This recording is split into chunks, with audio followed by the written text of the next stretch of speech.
Sabe aquelas histórias que simplesmente não encaixam, que parecem existir num lugar onde a ciência, bom, onde ela ainda não chegou? São casos de desaparecimentos, sons estranhos, encontros que desafiam qualquer tipo de explicação. A gente vai mergulhar em 5 desses relatos que até hoje ecoam como grandes pontos de interrogação. Pois é, essa é a grande pergunta que fica no ar em cada um desses casos. E não estão falando de boatos, não. São eventos documentados, com testemunhas, às vezes até com evidência física, que forçam a gente a questionar o que realmente sabemos sobre o mundo. Então se prepare, porque a lógica vai ser testada. Nosso roteiro de hoje vai passar por mistérios que atravessam décadas, depois por confrontos bem diretos com o desconhecido e, para fechar, um evento que parece até uma falha na nossa própria realidade. Vamos começar com 2 casos históricos. O primeiro é sobre uma ausência, um sumiço que deixou todo mundo de cabelo em pé. Já o segundo é o oposto, uma presença assustadora, um som que parece ter vindo de outro mundo e que, por sorte ou azar, foi gravado. Imagina a cena. Julho de 1953, uma área bem remota lá em Ontário, no Canadá. A pequena Geraldine Huggins, de só 5 aninhos, estava brincando perto da cabana da família. Eram 10 da manhã, sol a pino, os pais chamaram por ela e... nada. Silêncio. Ela tinha simplesmente desaparecido. A busca foi, assim, desesperadora. Polícia, caçadores experientes, todo mundo da região vasculhando a floresta. No terceiro dia, acharam as pegadinhas dela perto de um lago. Mas foi no 7º dia que a história ficou bizarra de verdade. Encontraram pegadas gigantes, enormes, que não batiam com nenhum animal conhecido ali num pântano próximo. Ninguém fazia ideia do que poderia ter deixado aquelas marcas. No 9º dia, a notícia trágica veio. Só que o mistério, em vez de acabar, só aumentou. A polícia ficou totalmente sem respostas. A ideia de um ataque de animal não fazia sentido, porque as roupas dela estavam intactas, sem sangue. A de um assassino também não batia. Como é que alguém grande o suficiente para deixar aquelas pegadas teria andado por quilômetros de mata fechada sem ser visto por uma equipe de busca profissional? O caso foi encerrado, mas nunca resolvido. Agora, a gente avança no tempo, para 1971. A gente sai de um mistério de ausência para um de presença. E que presença, hein? Nas montanhas da Serra Nevada, um campista chamado Ron Moorhead, que era fascinado pela lenda do Pé Grande, levou um gravador para a floresta. O que ele capturou naquela noite virou lenda. Essa frase do Ron Moorhead resume perfeitamente o terror que ele sentiu. Os sons que ele ouviu não eram de urso, não eram de nenhum bicho conhecido. Eram sons guturais, muito altos e com umas variações que pareciam uma linguagem. Ele sentiu que o que quer que estivesse lá fora, se comunicando do lado de fora da barraca, era o predador, e ele a presa. E o caso não ficou só no susto, não. Durante décadas, vários especialistas analisaram essas fitas. Um engenheiro confirmou: os sons são autênticos e precisariam de um pulmão muito, mas muito maior que o de um ser humano. Uma linguista disse que a velocidade e a complexidade dos sons seriam impossíveis para uma pessoa replicar. E para fechar, um criptolinguista da Marinha Americana detectou estrutura sintática e fonética, ou seja, um sinal claro de inteligência. A pergunta que fica é: que criatura inteligente era aquela na floresta?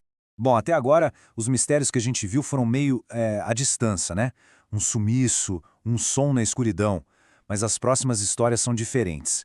Nelas o confronto é direto, cara a cara com o inexplicável. E o desconhecido não só aparece, ele reage. E de um jeito bem assustador. Nossa primeira parada é em Idaho, 2004, no meio de um incêndio florestal. Um bombeiro chamado Mike, o segundo no comando da equipe, pegou um quadriciclo e entrou na mata para avaliar o tamanho do fogo. Só que ele acabou encontrando algo que não estava no mapa. Primeiro, um lince pardo parou na frente dele, o encarou e soltou um grito que parecia um grito humano. Bizarro. O Mike, curioso, seguiu o bicho até uma cabana toda lacrada com tábuas. Quando ele espiou pela fechadura, viu uma cena perturbadora. Todos os móveis da casa estavam pregados no teto, de cabeça para baixo. Na hora que ele se virou para ir embora, no mesmíssimo lugar onde o lince estava, agora tinha uma senhora idosa, nativa americana. Ele tentou avisar ela sobre o incêndio, mas em vez de responder, ela olhou para ele, soltou o mesmo grito do lince e, inacreditavelmente, subiu na árvore. O Mike, apavorado, fugiu dali. Mais tarde, conversando com um morador local, ele ouviu algo que confirmou seus piores medos. A única pessoa que vivia naquela área era uma senhora que todo mundo acreditava ser uma bruxa. Na cultura navarro, isso leva direto à lenda do Skinwalker, um ser que teria o poder de se transformar em animais. O encontro do Mike parece uma página dessa lenda que se tornou realidade. Um ano depois, em 2005, a família Martin se mudou para uma fazenda isolada em Palmyra, no Maine. A casa era cercada por uma floresta densa, a quilômetros de qualquer vizinho. Eles logo perceberam que não estavam sozinhos por ali.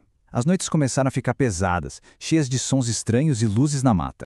Numa noite, enquanto o casal tomava café na varanda, eles sentiram aquela sensação de estarem sendo observados. Foi quando viram, não uma, mas 5 criaturas encarando eles da escuridão. Eles correram para dentro, trancaram tudo. O cerco tinha começado. Lá de cima, do quarto do segundo andar, Shelley Martin e a filha observavam as criaturas no jardim. E então, uma delas fez algo que lobo nenhum no mundo faz. Se ergueu sobre 2 patas, ficando com mais de 2 metros de altura, e olhou direto para a janela onde elas estavam. E o detalhe mais arrepiante de todos foi o que a Shelley descreveu sobre os olhos deles, amarelo esverdeados e sem pupilas. A família passou a noite inteira em terror, ouvindo rosnados e batidas nas paredes, no telhado. A polícia, achando que era trote, nem apareceu. No dia seguinte, eles venderam a fazenda e nunca mais pisaram lá. A nossa última história é a mais recente e talvez a mais perturbadora de todas, porque ela não questiona só que tipo de criaturas existem por aí, mas a própria natureza da realidade. Ela sugere que o maior mistério de todos pode estar bem na nossa frente, o tempo todo. Em 2010, numa floresta em Ohio, Jen Maccabi, uma caçadora muito experiente, estava no seu posto de observação, numa árvore. O dia estava normal, tranquilo, até que, de repente, tudo mudou. Como uma caçadora experiente, a Jan sabia exatamente o que aquele silêncio súbito e absoluto significava. Um grande predador por perto. Ela mandou essa mensagem para uma amiga, um pouco antes de tudo acontecer. O silêncio era tão pesado que chegava a ser ensurdecedor. Ela pegou a câmera, pronta para fotografar o que quer que fosse. Mas o que ela viu não era um animal. A uns 5 metros de distância, ela percebeu uma distorção se movendo no ar, sabe? Parecido com aquela miragem que a gente vê em estrada quente. Não era uma criatura, mas a ausência dela, uma presença invisível que dobrava a luz ao seu redor.